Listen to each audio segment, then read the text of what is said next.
Homemade breakfast sausages are so much better than the ones you get at the stores. You're starting by making your own seasoning mix. Now, the recipe is actually for making a bigger batch of seasoning, but there are instructions for how to make a smaller batch. This is enough for 1 pound of meat, but I really think you should make the full batch because you can then sprinkle sausage seasoning into anything you're making and make it taste like sausage.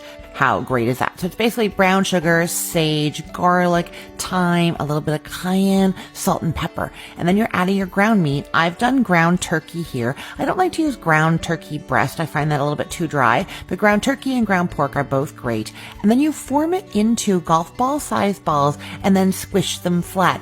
Now, I'm just going to tell you, it's way easier if you wet your hands a little bit. And what I actually do is I leave the faucet running on a trickle so that whenever I need to dampen my hands a little bit more, I can just go and do that without having to touch anything or wash my hands first.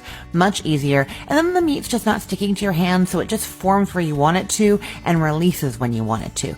Now, once all those patties are done, you're going to get a non-stick skillet over medium heat with a little bit of oil, and you're adding those patties to there, and you're just cooking them until they're brown underneath. Because they're so thin, they actually don't take that long to cook all the way through to the middle. Kind of move them around a little bit if your pan and your heat is uneven so they're browning equally, and then they're done, cooked through. Beautiful breakfast sausages. You can get the recipe for the seasoning mix and the sausages over at thecookful.com.